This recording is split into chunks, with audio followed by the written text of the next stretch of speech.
What's up, everybody? Hi. Welcome back to our YouTube channel. I have a new face here sitting here with me. If you guys have been to the gym, you've probably seen Madison here. You've been working here for how long now? Like 4 months. 4 now. months? Wow, Yeah. time has flown. So this is Madison Kettering. Did I say it right? Yes. All right. She is a trainer here at Body Shop, and also she works out here. Hold on just a second. That was a reminder that we were filming. And your husband also trains here too. So I wanted to kind of get her story, how she got into health and fitness, what made her choose to come to Body Shop, because she did come from California. And then also we have a few Q&A questions to kind of get an idea of like her approach to training as well. So I'll just kind of give the floor to you. Let's start with like your story into health and fitness. So how did you get involved yourself in health and fitness? Yeah, so it all starts from like high school, basically. I was a high school athlete. I did volleyball and basketball super seriously, and then in the off season did track just to stay in shape. So I was always into sports and like physical activity, and with those sports came strength training. There was actually one summer where I joined like the football team's strength training program. Oh my gosh. And that was like my first introduction to it. So it was like powerlifting, Olympic lifting, agility, plyometrics. So that was like my first formal introduction. Wait, were you like the only girl? There was like a couple of us. Yeah, They a just couple let girls people from the join? volleyball team. Yeah, Oh, cool. super small school. We're like, it was at like 6 a.m. and we just asked if we could join and they let us. So I think that was like summer between sophomore and junior year of high school. And from those years, I made like significant strength gains and like played so much better in my sports that year. And was because of this it, in too. Illinois? This was back in Iowa. Iowa. Yeah. Okay. Yeah, so I grew up in Iowa, can go back a little, Yeah. grew up in Iowa, so playing those sports, kind of got introduced to fitness that way. Didn't think much of it though, I just kind of was like, that's what you do when you play sports. Yeah. And then on top of that, my stepdad was a chiropractor, so I also had exposure to like rehab side of things too. So I always had an interest in the human body, human Yeah. sciences, so when it was time to go to school, I decided on actually looking into occupational therapy. Okay, I really cool. liked the rehab side of that, probably because I saw my dad my stepdad doing chiropractic care. So from there, I went to college and I just chose exercise science to be safe. And I lovely gained the freshman 30, partying, drinking, Yep. not proper nutrition. I went from a 3-sport athlete to no sports, no home cooked meals anymore. So it was kind of like a big wake up call. Oh yeah. Yeah, good times. So I slowly figured that out. Went home over Christmas break and my mom taught me how to cook better. I learned healthier choices. That's awesome your mom got involved. Yeah, and she wouldn't have said anything, but I kind of approached her and she was like, well, pizza's not as good as, Yeah. you know, like you can't eat pizza if you're not playing 3 sports Yeah. type of thing. So learned that slowly, really picked up on running actually. Okay. So I lost a lot of weight just between like little ab workouts from YouTube, running, and eating right. But I realized that wasn't sustainable. Like I was really worn out from doing that.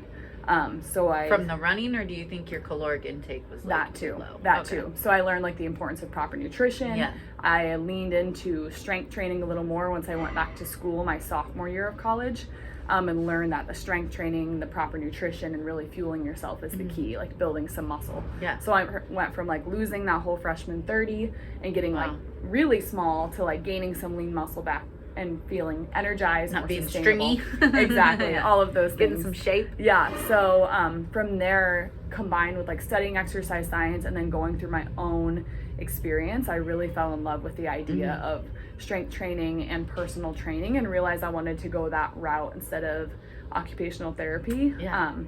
One, because I had that personal experience with it, but 2, I wanted to be on like the preventative side of Yeah. it. Like so many people end up having to get physical To therapy keep them and from all of that 'cause having to they go to the are weak occupational and they're not therapist. strong Yeah. enough. So I really love being on that side of it. And I think that's why I've really gotten into like the functional movement, overall wellness side Yeah. of personal training versus bodybuilding side of things. Yeah, So, for sure. And I think that like, especially the trainers here, like you see so much passion in personal trainers. And I think because I've interviewed a lot of people now for the YouTube channel, and you always learn. So I love sitting down with people. You always learn about people's story, because obviously I know you from being in the gym, but like I didn't know where you came from. I didn't know she was from Iowa, like little things like that. But like we all have the similar story that I feel like our passion and our drive for it comes from personal experience. Like, Mm-hmm. we went through it first, and that's what makes it us so passionate about it, because we know how good it feels that we want to pass that feeling on to others. Mm-hmm. And like, I think that's just such a cool thing that I just see as a common quality of all of us in the industry. And it's definitely something you can't teach or know, No. like little tools and habits to use if you haven't gone through it yourself. Exactly. And Yeah. I love that. Mm-hmm. So the functional side of things versus like bodybuilding, what would you say is like, I wouldn't say your ideal client, but like the main clients that you work with? Like, would you say it's like an older population, younger? Like, I've seen your client mix, but like, what would you say is your general like client load?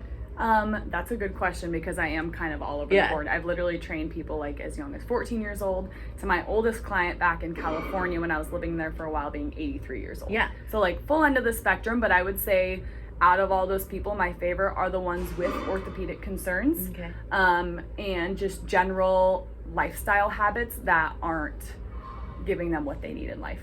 So ones that need that correction in lifestyle habits and correction in movement. They might be strong, but not in the right ways to where they're getting hurt. Yep. So. And I feel like anyone, like, I feel like I could do a session with you and I would benefit from it, because like you said, like, I'm so structured in like the bodybuilding and strength portion of things, but like I know that I really struggle with like type 1 fiber, like my explosiveness. Like, my like lifting endurance is crazy, but like to explode out of a movement, I struggle with that. Interesting. Yeah. So it's like my type 1 and type 2s don't fire equally. So it's just like, I feel like everyone can benefit from the functional side. Like, Definitely. Dave was talking about how he got with you to get like a stretching machine. He hasn't done it. I know. We've been talking. If you know Dave, you wouldn't Yes. be surprised. We could all benefit from that. So we love having that variety like in our community to be able to pass people onto you. Definitely. And then you said you come from like a strength training background with like sports and things like that. Do you still play sports now, or like what is your involvement in health and fitness now? Do you just kind of like work out to just like feel good, or? Yeah, so it's kind of like changed throughout life. So like obviously graduated high school, I wasn't playing sports, but I was doing intramurals, so I did learn like that strength training help for that. But then there was a stint where I wasn't doing many like hobbies that involved physical activity until we moved to California and we got a little bit more into like hiking. I tried to pick up on surfing a little bit. But honestly, without like those weren't that big of a deal. It was more just like regimented training at my gym. I did do like a little fitness competition at my gym in the past. Oh, yeah. So it was more just like a body composition though. It wasn't like a performance based one. It was just a body composition. So that was just really focused on hitting my 4 lifts a week and like 2 cardios a week and following strict macros. But what I'm doing now is I'm really, really into hiking. Like we just moved here 4 months ago and like we can't get enough of it. Well, and you're in a good area for it. Yeah, exactly. There's so much availability for hiking, and we're also going to get more into skiing this winter. So my training has become a lot more purposeful for like a performance side of things, which I really, really like. I love that. You'll have to talk to Jeff about the skiing, because you know he used to like race ski. I did not know that. Or ski race or whatever. He's done a lot of things that like a lot of people wouldn't expect. Like he was a cyclist. Casual. Like, yeah. So, but yeah, he used to teach ski school like up at Stevens Pass. Oh, that's cool. Yeah, he was like on the, I want to say he was like almost pro. I can't remember, but this was before I met him. But you'll have to talk to him. He knows like all the good places to go. That's cool. Yeah, my dad like dropped out of college when he was living in Iowa. Lived in Colorado for 7 years and just skied the whole time. Like worked at ski. Jeff so lived I'm like in Colorado trying for to a like while too. Yeah, so like same thing. So I'm like I have to like fill his shoes for I him. know. Yeah. So this is like off topic. I used to ski when I was 6, like all the time with my dad, and I haven't skied in years because my dad broke his knee and then like we stopped skiing. And I want to get back up there, but the funny thing is, if you guys know Jeff, he was like a lot smaller back then. And it's so expensive to buy him new ski gear now for his size. For real. Yeah, you have to get new everything because it's weight focused. That's true. So we haven't made it back up there yet. So as far as like, because like for me, I am very like structured year round because I do compete. So like I am either on a meal plan or I'm tracking macros, and I have a very like regimented training program because I do work with a coach. So like you bring a new light because you bring more of like the lifestyle light to the gym. So if you're talking through like your normal day? Like, what does your normal routine, nutrition, training, like, what does that look like for you as far as just like fitting into your lifestyle? Definitely. So there's a lot that goes into this. And on paper it seems simple, but like competing is very hard. Like I give that to you guys. It is so hard, but it has so many like guided outlines to be following and schedules and structures. And it's like school, like you have a curriculum and you follow it.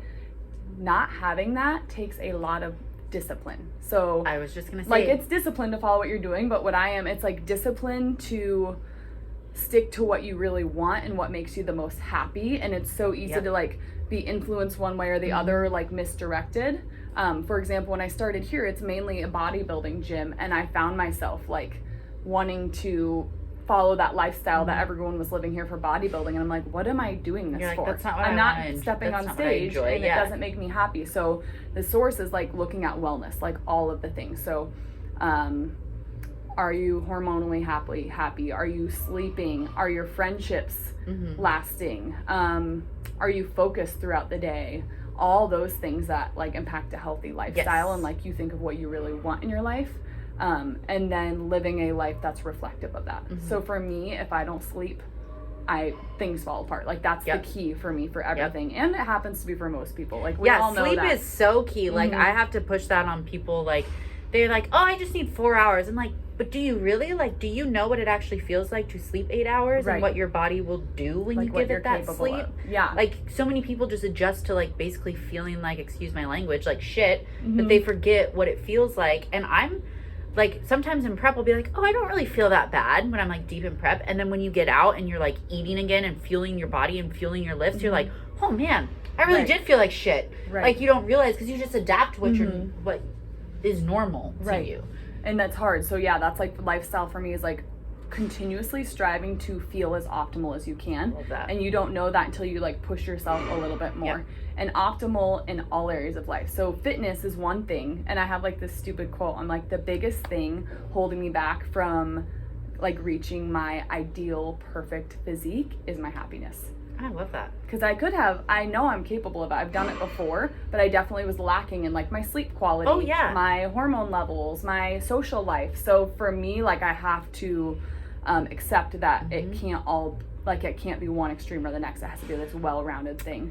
And that's what I struggle with people too. Like they'll come up to me like when you're in, and that's something I've had to adapt to with competing too. Cause like obviously I love the stage lean look, but I don't love how I feel. And like that's what you have to remind yourself. Like you are literally peaking your physique for one day. It is not for 2 weeks. It is not for 2 months. It is for literally a day. And I always tell people like, they're like, oh, you look so healthy. I'm like, when I'm 2 weeks, a week out, I'm probably the most unhealthy person in the room. Like, I would never suggest anyone, unless they had a big passion for competing and wanted to step on stage, to ever do that to their body. So, like, the life I'm living right now, it is still very structured because I am in an off season and I'm planning on competing again. I just feel so much better. My relationships are better. Like, I have more, I mean, you probably notice I have more energy. Like, I'm smiling more. I'm talking more. You fidget more. You don't realize how much food and just, like, when your body's happy, your mind's happy, like, when everything's working in, like, balance, like, how good you feel. So, yeah. Totally. Yeah. So for me and all my clients, like the biggest thing I notice is sleep. Because with sleep, say you get a bad night's sleep, you're probably going to drink more caffeine that day, which can chronically lead to adrenal fatigue. Adrenal fatigue. It dehydrates you constantly. It can increase anxiety. There's so many little things. And on top of that, when you get less sleep, you're low energy. And a source of energy other than sleep is food. So you're likely going to eat more calories on the days you don't get good sleep because there's not that side of the energy. So you're looking for food for that energy. So you'll notice, like, if you try sleeping like a little bit more than you normally do every day, you're going to have less of an appetite during the day because you don't need that extra energy. I love that. That's a really good point to bring up too. And I think too, like, your hormones get a little like combobulated when you're not getting that sleep, because that's when your body goes through that whole restorative process. Correct. You're not going to make as much muscle gains either because your body's not getting that recovery. That's like a huge thing I talk to with people. Like, yeah, you're killing yourself in the gym and you're breaking down that muscle, but that's not actually when the muscle's built. Correct. Like, it's It has broken to down recover. here, but Yeah. you need to recover. And if you're not giving your body that time to recover, you're just spinning your wheels in here. Exactly. And then a lot of people like skip a lift because they're too sore. They push it back a day, and then next thing you know, you're just walking around stiff, uncomfortable, tired, angry, overeating. It's just like a snowball effect. So you intuitively eat then? correct. So and I've been on and off with tracking for like 5 years. So you have tracked in the past. So like you're like, I often will hop back on and start tracking again just to like recalibrate. I love that. Like since we moved here, we've had a lot of visitors, so it'll be like a lot of eating out, and you just kind of forget like what a day of eating should look like. So I'll go back and try to like make sure I'm hitting XYZ for my macros. Yeah. I always say that tracking for like a small period of time is like beneficial for everyone. I don't think anyone should track for like their whole entire life, obviously. But like tracking for like a few months just to give you an idea of like, oh, that's what 4 ounces of chicken looks like. Yes. That's what a cup of rice looks like. Oh, that's what makes up 12 grams of fat. Correct. Because portion control, I feel like, is the biggest thing that our society struggles with these days. Because you go out to eat and they give you a plate of food. Like Jeff and I went out to eat in Vegas. We went to a Mexican restaurant. And this is just me being the nutrition nerd that I am. They bring out, it was a Mexican restaurant, so we got chips and salsa. Okay, chips is a carb. And then we got guacamole. Okay, that's a fat. Then they brought me my meal. It came with veggies and potatoes. Then they gave me tortillas. And then they brought a side of rice. And then they brought more chips. And I'm like, and usually I don't need all of this. Well, there was supposed to be beans, but I was like, can I just get rice instead of beans? And so they brought a double portion of rice.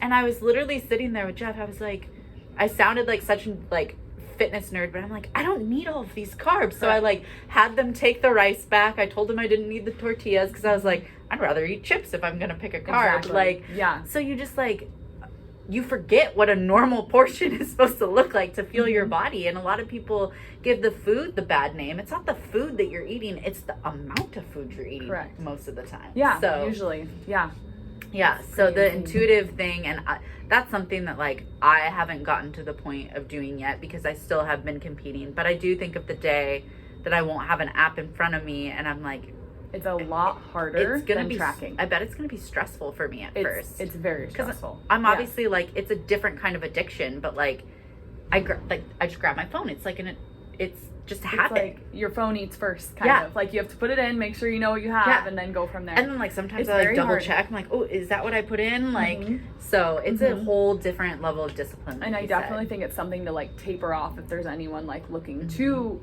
cut back on their tracking. You have to like slowly do it. Like try to only track breakfast and make sure your breakfast stays consistent. Or then eventually just tracking your protein, because with tracking you sometimes like lose sight of your hunger cues.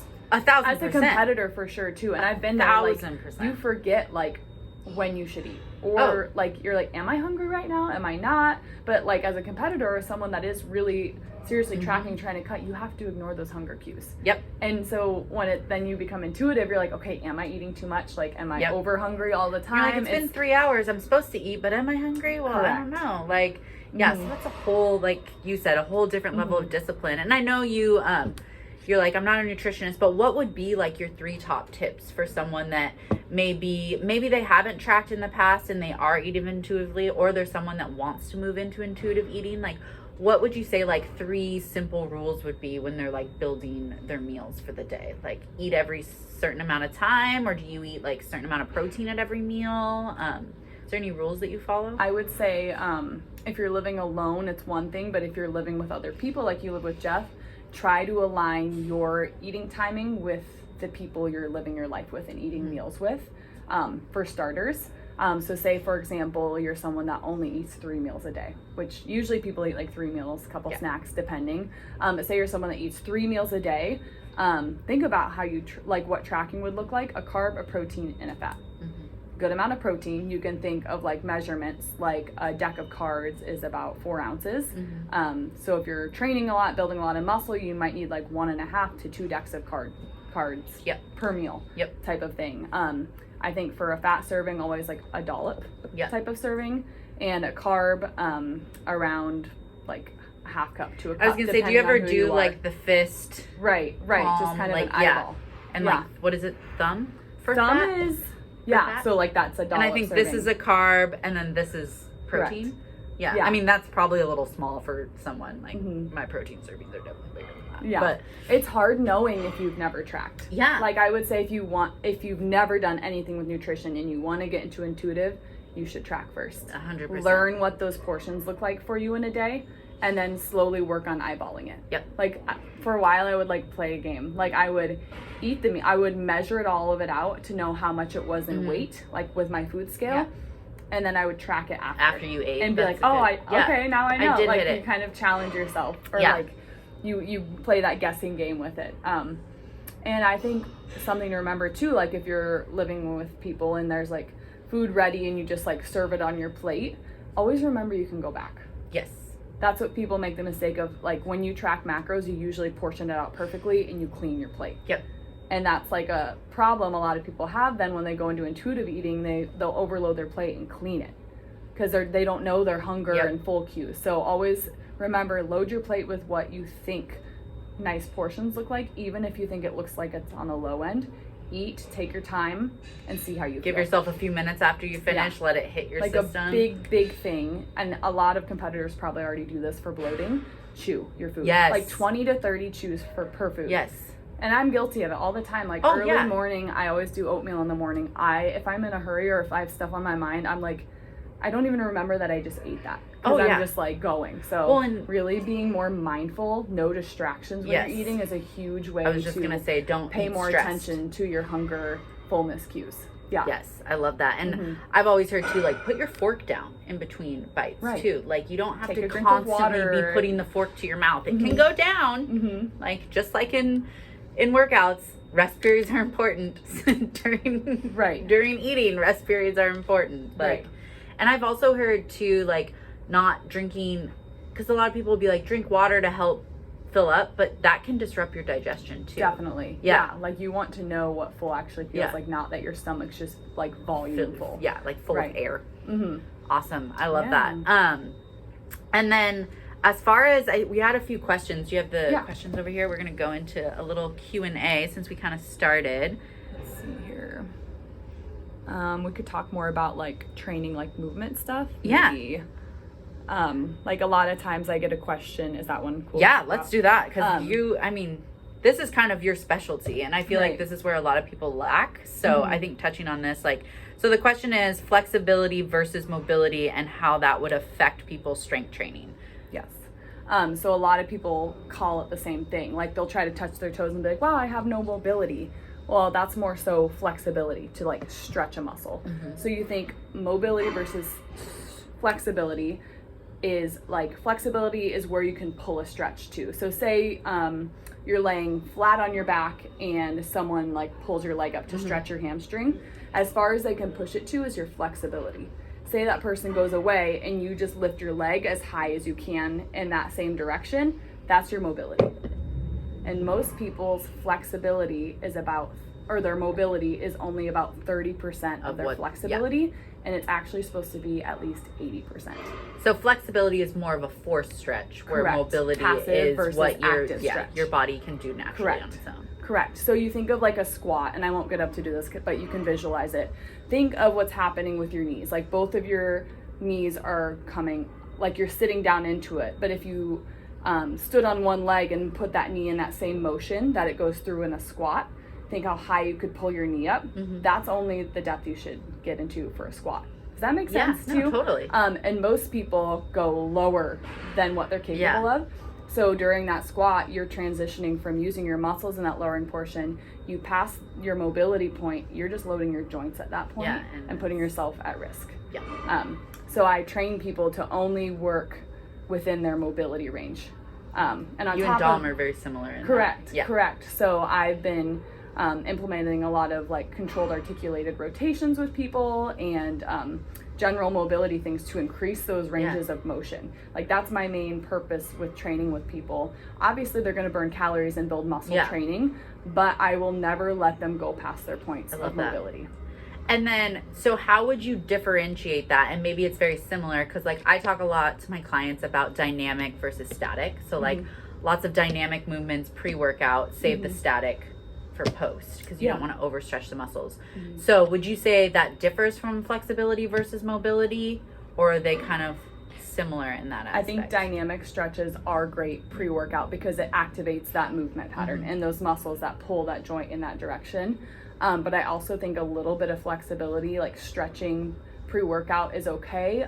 For example, some people sit at a desk all day, so they're forward and their pecs get tight. They need to open that up. So you could do like a banded pull apart, reverse flies to tighten up the back muscles. But pec stretching doesn't hurt either. A lot of those studies where they did have said like the stretching impedes strength gains has been like very extreme amounts of stretching, like 8 minutes per muscle group type of thing. Okay.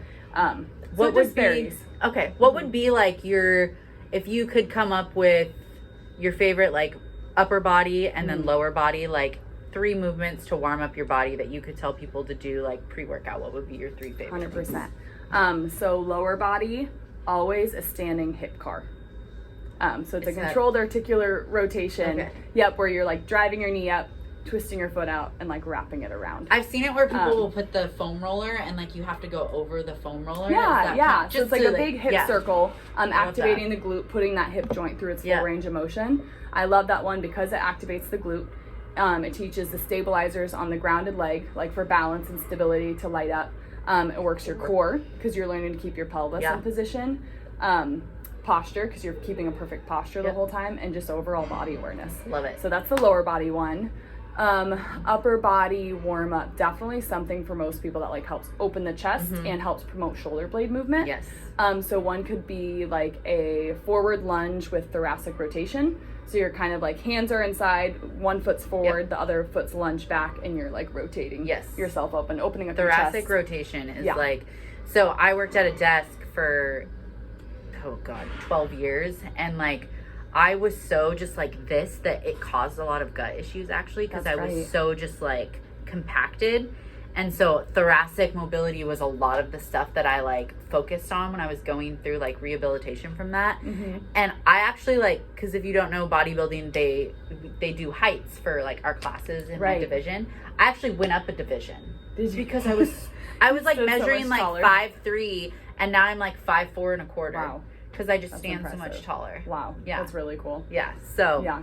I love that one too because it's for the thoracic, but that back leg gets a hip flexor stretch as well. And again, like sitting at a desk all day, those hip flexors get shortened. They cause an anterior pelvic tilt. That's how low back injuries happen. Kind of shuts the glutes off if your hips aren't in place. So it's kind of a like heal all type of warm up. Do you focus a lot on, because I feel like a lot of people that I work with too, they like the bracing of the core is something that like people don't fully understand a lot of the time. Like they think bracing is like pulling the core in. Correct. Yeah. Versus like pushing out. And like that creates a lot of like back pain for people because they're not using their core in movement. So is that something you focus a lot on with clients? Yeah, and I call it like spinal stability. So it's the ability to like keep your hips and your spine completely still through a movement. So I like to teach that through like a lot of Palloff presses.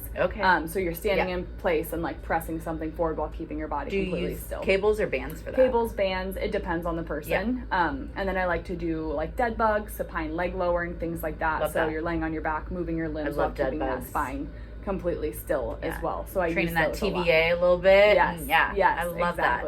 I always love watching you with your clients because you always do just like, I'm like, ooh, that's really cool. Right. Yeah. And I want that. I want to like see other trainers doing what I'm doing too, and vice versa. Like Dom like trained me that one day, and I've definitely utilized some of the things he's taught me. I love to see it, especially because this is a bodybuilding gym and I do more functional. Like seeing people start to incorporate these functional movements, like it's not just going to help them like feel better, they're going to gain more muscle that way. Muscles are going to look fluffier if they move well. You're going to walk smooth around stage. Like it carries over. I'd love to get a session in with you let's do it. Point, now that I'm in my improvement season and have more time. Definitely. So I have one more question for you and then we'll wrap it up. What was the reason like you ended up at Body Shop? Like what drew you here? That's a great question. So back in California, I worked at a gym. I was like a W-2 employee. And we were all trainers kind of working together doing the same thing. So I'd never really done personal training completely on my own. I did like the team aspect of it. It was fun. But when we moved here, I just saw it as an opportunity to maybe try something new. I interviewed at a lot of places, actually. Oh, did you? Yeah, I interviewed like with Facebook Meta, actually, for corporate Oh, wellness. so were you thinking of like getting into the corporate world, or were you Potentially, just kind of, okay. potentially. Like I wasn't sure. I interviewed like at all these different like types of fitness, like genres of fitness places. None of them were standing out a ton, and I'm like, it's not exactly what I want to do personally. And I'm like, well, that kind of sounds like I need to be doing my own thing. Yeah. So I contacted Dave like through the website, I think, and we met in person. He kind of told me that I would get to do my own thing here, and I just kind of took a leap of faith. I love it. And went for it, and it's been going really well. Good. Yeah. And we love having you here. And like the biggest thing I've taken away from like our conversation is you're very like, whether it was like you talking about your nutrition, what you want to do, like you're very in tune with what makes you happy. And like, so you're very in tune with that, and I feel like so many people could benefit from that. And like you lose, especially women, we lose sight of what makes us happy because we're so worried about making other people happy, right? And trying to like meet like what we see on the internet and stuff, trying to like meet that standard. So it's hard. It's hard to find your standard and what you want. Yes. And I love having, because you know I am like all about like strong women empowerment, like education, empowerment, and like having strong women like you join the family. It just makes me happy because we have more of that influence in here. So Definitely. We're very happy to have you. Thank you. It's and good to be if here. they watch this and they want to like get in touch with you, possibly work with you, what's the best way? Like contact you on Instagram, come in here? You can contact me. Instagram I can is link just it my in the name. bio. It's just Madison Kettering. I don't post that much content, to be honest. But you get messages? You can DM me if you want, or you can. My cards are here at the Body Shop. I'm not going to share my phone number on YouTube. But you can come into the gym and they'll give you my info. Perfect. So, yeah. Well, thanks for coming, and we love having you here. And if you guys have any other like questions for Madison, or like topics on like flexibility, mobility, or want to see maybe a workout, I could film a workout maybe with one of you and your new clients, if one of your clients is like comfortable with it, and we could post it like we did the one with Dom. So we'll come out with more content, but definitely let us know if you guys have any requests, and we will see you guys in the next one. See ya.